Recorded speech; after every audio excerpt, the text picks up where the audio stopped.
You two, who's gonna ride your wild horses? I don't know what that means exactly, but sounds creepy. Anyway, we're sitting in studio now. We've taken some questions from you guys this morning and basically what we're going to be doing is we're going to be chatting to Shaun Pozyn from BA in Kulula, BA Kulula, about domestic flights and your questions regarding them. Do you have things that you've always wanted to pitch, things that you've wanted to ask the guys at Kulula? Maybe there is, there's some stuff that's confusing you.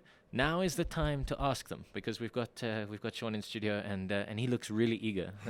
Hi, Shaun. Welcome to studio. Oh, Warren, thanks for having me on board, eh? No, good stuff. All right, we're going to start with the hardest one. All right, this comes in. It's probably it's the one we were actually asked the most.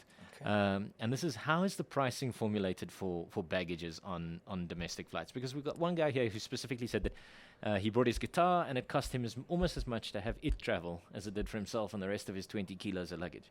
How do you determine these things? It just shows you how good our fares are at the moment, that they're competing there now. You see, that's cunning. No, you know what, I think the thing with the baggage is, our margins are low. So what you try and do is, instead of upping the airfare, because every time you bring on extra baggage is going to cost more than that. So instead of doing it, increasing the entire fare, we'll look at where we can, charge a little bit more.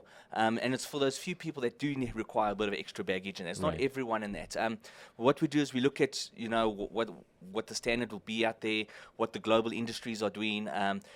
Most of virtually all our policies are based on industry standards globally. It's a system we've developed in that. So when we look at that, we try and look at what we can do and how we can bring it on board in that.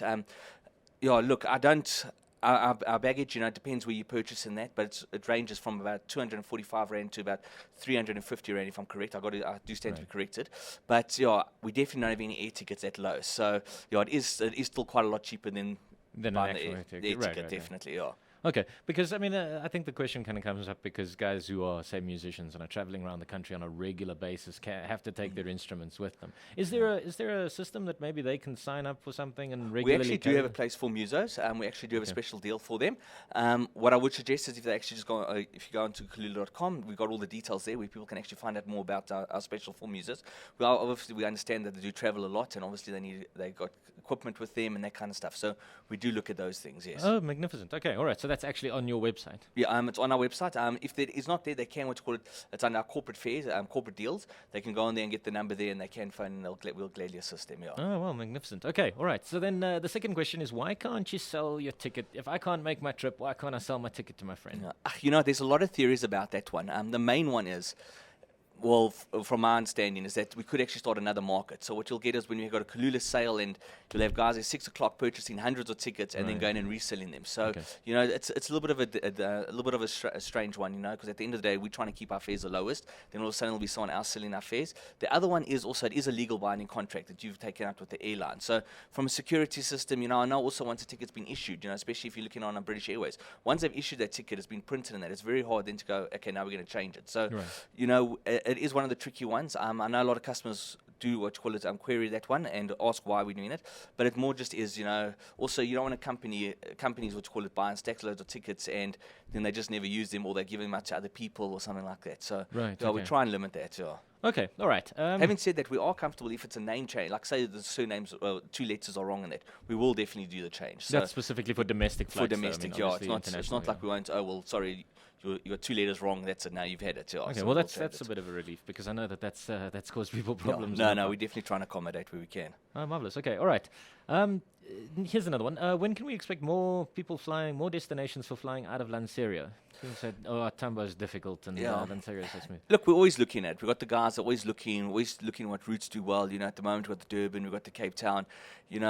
We have tried Lanseria to George, which is very seasonal, but we're always looking for new opportunities out there in that, and it's something we're trying to work on. So our guys are frantically looking at new routes, not even just out of Lanseria, just within South Africa, just on new routes where we can go. And the moment we know it looks feasible, we know we can do it, and there's enough of a demand for it, then we'll definitely look at them and we go for it. Okay.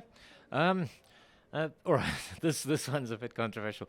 He says, what do you do with the money from no-shows who obviously then don't qualify for their refund? Surely this can be used to offset date change charges for somebody who wants to fly an hour later, or or is it part of the built into the business model that there's going to be a certain number of people not showing up? Yeah, look, every airline globally has a policy or a no-show policy, knowing that some customers aren't going to pitch up in that. So it is there, and it's just built into the model. the reality is airline profits are very, very small. We impacted by fuel, we impacted by airport taxes, we impacted by the rate exchange rate. So there's so many things that do impact. So it is a small percentage of people that don't actually ever pitch up for their flight, and then that just gets worked into the model, the business. Right. So I suppose there's more people who would just want to make a change to fly a later flight. Yeah, a lot of people phone. People do know. You can phone up to 2 hours prior and change your flight, make a change it to another day, change it to another route, so they can do that. So right, but then that incurs the 500 rand. Yeah, there is a penalty fee for that. Yes. Okay, and then finally, this one's deadly serious, Shaun. You're gonna have to. Can all babies be muzzled during flight? No, definitely not. What I always recommend, and it was something to do, is select your flights. If you're booking a flight on a Friday afternoon, chances are a lot of holiday makers in that. If you're traveling for business, maybe go for a little bit of an earlier flight. So not unfortunately, I've got a kid myself, so I wouldn't want to do that. But unfortunately, we can't muzzle kids in that. But having said that, our crew is very good at them. They do know what you call it. They try and help with the kids. We're actually looking at trying to bring some child activity board thing on board at the moment, just to assist with the children in that. But generally speaking, and it's a thing I did a while ago. I said where I did an interview on traveling with children. So if the parents try and stay calm, normally the kids stay calm, So if the parents rush into the airport, rush onto the flight, the kid normally works up. You arrive at the airport, be a little bit calm, make sure the child's got his favorite toy. It's an exciting thing for a child to be flying. I think as parents we often forget about it. We're so used to flying up and down, either for business and that we actually just lose that nature of being in the sky and this. Yeah, and the kids still see that wonder, so definitely. Good stuff. Okay, so now you hinted at one earlier. What sort of tips can you give people about traveling domestically? What should they be looking? When should they be booking? Because the price is one day it's expensive, and then a week later it's cheap, and then it goes back to being expensive. And definitely help us. Yeah. Especially on the Kulula side, it's really how the fares get loaded. What happens is you get brackets. So once that bracket sells out, it moves to the next fare, the next moves to the next fare. My advice is always to try book as far in advance as possible. I know things do happen, and that's so we do allow changes in that. There's a fee, but we do allow it. But ideally, if you could try and book as far in advance as possible. Try and look non-peak flights. Early morning flights going to be your business travel. The late afternoons, from 5 o'clock onwards is business travel. So if you're traveling for leisure or you're traveling for meeting, there's not a requirement to travel at a specific time. Then take a non-peak flight. The other thing is what you call it, to sign up to our fan mail, or you can go onto kulula.com. You sign up for our fan mail. You get notified the moment the sale's going out. You get first opportunity to book. That sale goes out and it's live 6 o'clock. You'll get notified the night before, so you can be ready to book the flights. It's a great one. And then the other thing is we've got our partners, Discovery and eBucks. You get discounts through them using their currencies and that. So it's a very good thing. We've also got our Kulula credit card where you'll earn Kulula Mula with every qualifying swipe, and you can use that to redeem for flights. So it's always good to look at all the different options and see what you've got. Right. Okay. And then the other thing is the final one is luckily in South Africa we're blessed with a number of destinations. So maybe one of the routes, yes, it's a function taking place. Maybe it's a specific function taking place in Cape Town or something. So maybe the flights down that route are full.